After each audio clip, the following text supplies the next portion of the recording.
Hey guys, I'm going to show a video on the breakdown of a commonrail 5.9 injector. So anyways, let's get after that. So I guess the 5.9 commonrail injector, you're going to be 03 to 07 5.9s.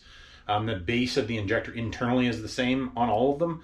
There is nozzle difference between a 305 horse and a 325 horse, or commonly known as a 503 and a 505. But anyways, we'll show you a breakdown of what that looks like.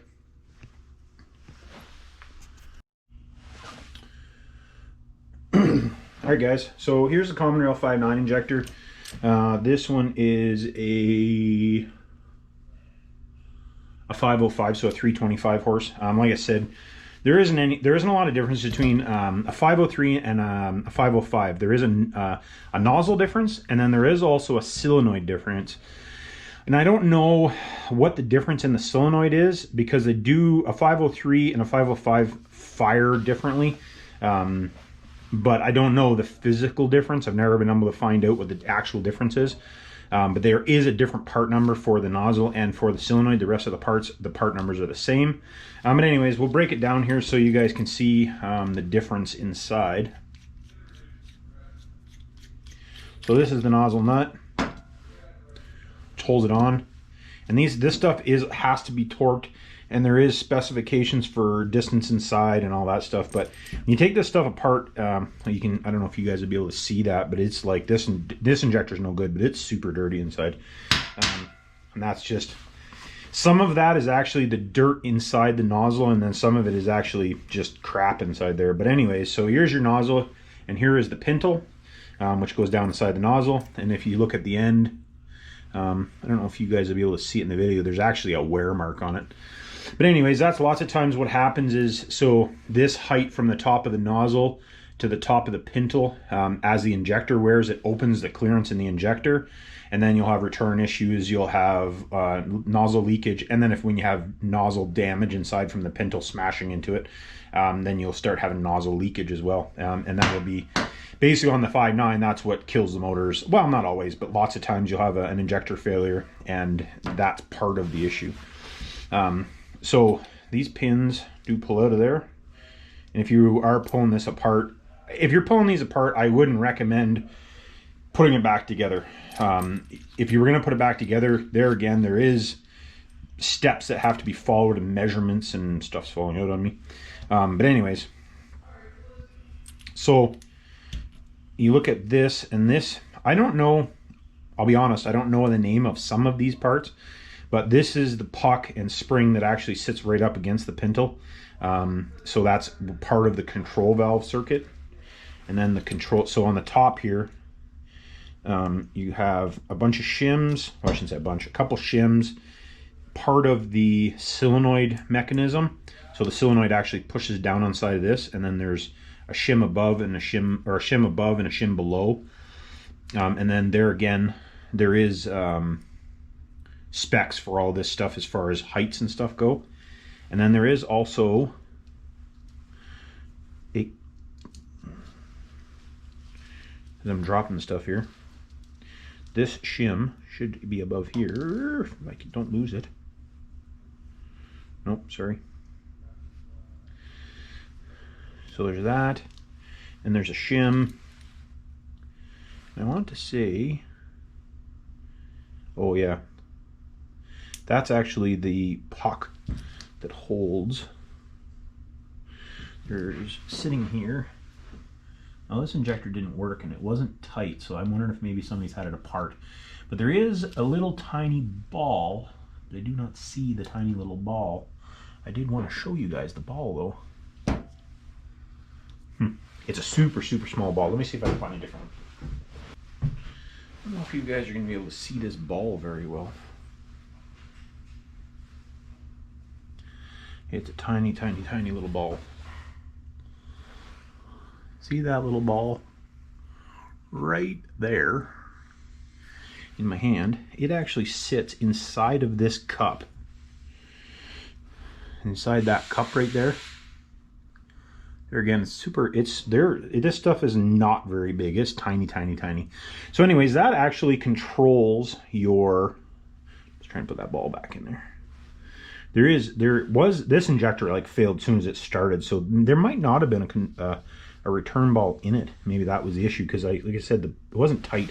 But anyways, so the control valve itself, which is what's left inside here. All right, something we got to do is on the 5.9 injector, there's actually, you have to put an Allen key in there to loosen the control valve, to pull the control valve out. So I have these plates, and these are for doing nozzle swaps, which I don't recommend doing. But anyways, it locks in there. I'm just going to put it in the vise quick here, and I'll loosen it and show you guys. Being that I got the camera all set up, I don't want to move it. But you can envision I'm just putting that plate in a vise and then loosening the nut.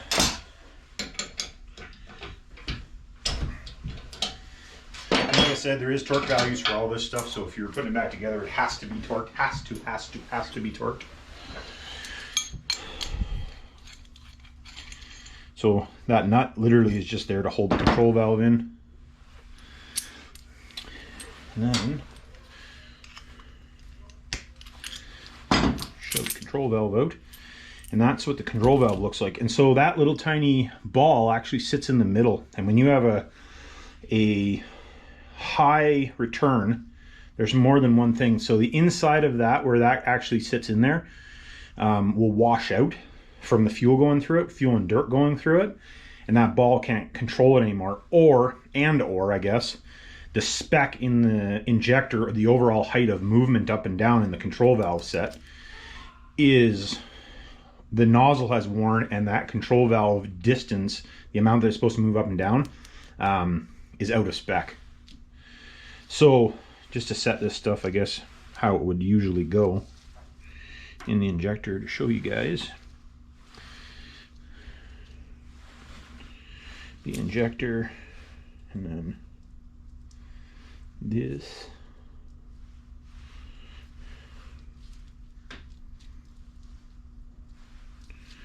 And then those two pins go in there. And that's how that all goes, like that. So now something else too that I wanted to mention, there is an O-ring inside here. I'm not going to dig it out of there, because so there's this washer that presses in, and there's an O-ring below it. Now when they rebuild these, they actually use a micro hone, and they hone the inside of the body. That's something that's beyond my capability. I can't do that. I could buy the equipment for rebuilding injectors, and the reason that I haven't done that is by the time you buy all the components that you need to replace from Bosch, for me anyway, it would cost me almost as much money to buy all the parts as it is for me to buy a Bosch remanufactured injector. So at that point, it doesn't make sense. And I guess I didn't mention, this is the solenoid that actually actuates everything up and down.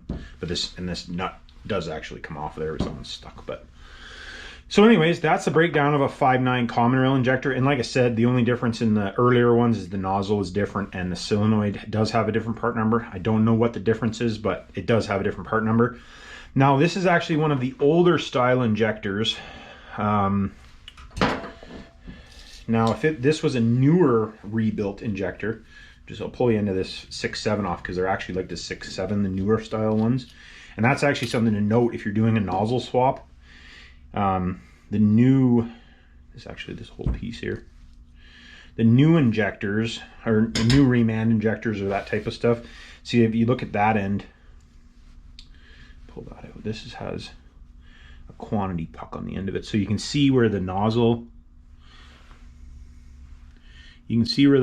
actually, this sits inside there, like that, where on, don't want to lose that quantity puck, and there's a quantity puck inside there, and then on these ones, this is what sits there, and it sits up against the nozzle. So now if you're doing a nozzle swap, if you have this style, you can't do it with the other style nozzles. Can't.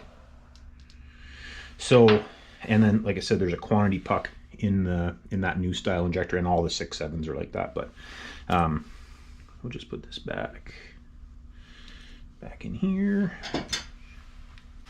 But anyways, that'll finish this video up, guys. And like and subscribe. Hit me up with any comments you have, and we'll go from there. Thanks, guys.